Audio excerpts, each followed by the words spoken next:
husbands or future husbands, check this out. Ephesians 5:25.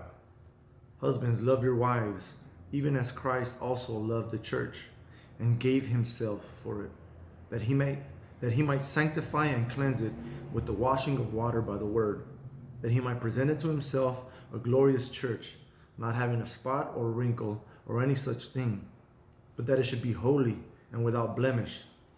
So ought men to love their wives as their own bodies. He that loveth his wife loveth himself. For no man ever yet hated his own flesh, but nourished and cherished it, even as the Lord the church. For we are members of his body, of his flesh, and of his bones. Guys, if you're married, you're going to get married. Single men for the future. Would you hurt yourselves? Would you cuss at yourself? Would you have ill motives against yourself? Would you treat yourself in a way that will make yourself feel bad? Be depressed? Would you make yourself cry?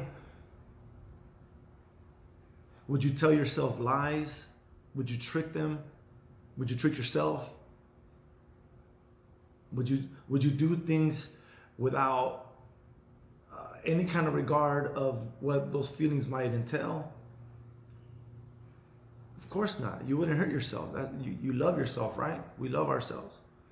You wouldn't do anything to hurt you. So in the same way as Christ wouldn't do anything to hurt his church, his body, he's the head. The church is his body. So the husbands, you are the head of the home. You are the head of her. You wouldn't do anything to your body, to your limbs, to hurt yourself. If anything, you would enhance it so that it could give you the glory, right? In essence, giving God the glory. You work out to feel good, to get stronger. That's your body. So you do all these things to strengthen her, to sanctify her, to make her better, make her feel good. Whether your body is not acting a certain way, it's not working with you, then you tweak it, right? You tweak it so it could work for you. Same thing with our wives. If there's a shortcoming, instead of berating her, we see how we can help her and overcome that and sanctify her and get rid of that blemish that she has. Instead of coming down on her, we bless her, we love her. None of us are perfect. We're dirty as well. We have our own sins. We have our own past lives. Again, two became one. And it's your responsibility as a husband, as a head, to take care of her, to cleanse her. She may not be as equipped as you. She's not strong as you. She may be wiser, but she's not strong. So the more you mature, the more you get strengthened in the Lord, the more you can give her that strength by cleansing her. Instead of making her feel like she's even more dirtier and making her feel even worse than what she is already feeling. It's our responsibility to cleanse her, to sanctify her, to love her like Christ loved us.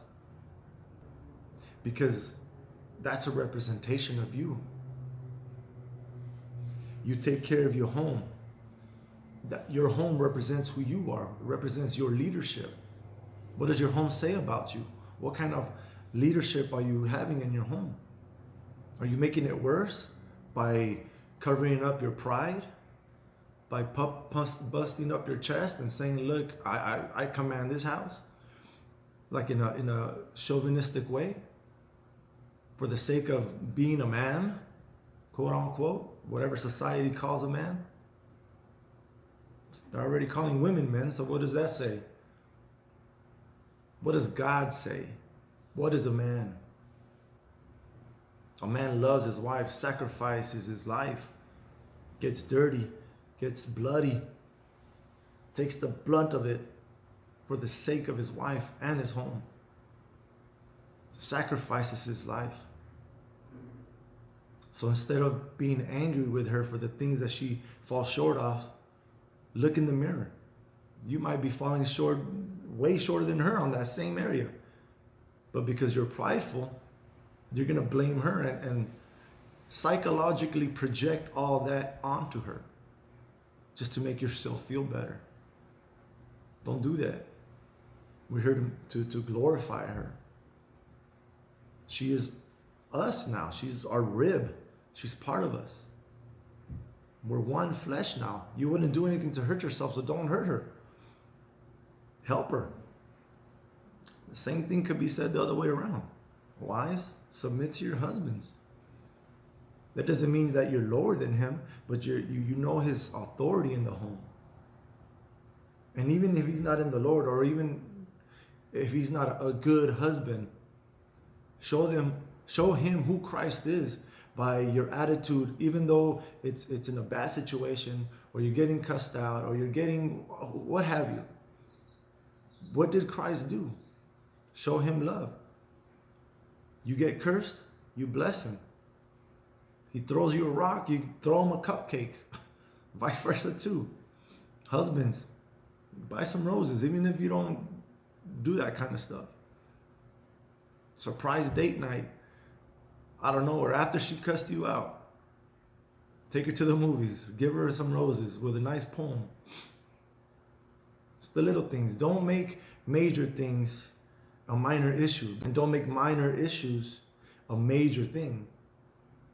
Concentrate on, pick your battles. What's something that I need to say something? What's something that I need to speak on? Opposed to, well, there's socks on the ground, so I don't have to say nothing. Why? What's that gonna do? Let me just put them away myself. Or whatever goes in your house, it doesn't matter. Show her who Christ is by the way you live, by the way you talk, by the way you react, by the way you think, your intentions. Love your wife. What has God done for you? Forgive, mercy, bless, love, sacrifice. While we're still the way we are, there he is, taking the beating for us, waiting with open arms. So should we with our wives. Kill your pride. Pride is an enemy. Pride comes before the fall. It's not if, when. Humble yourself before the Lord. Show her what true humility is. Again, love is not a feeling. It's a choice. Love regardless. Love regardless.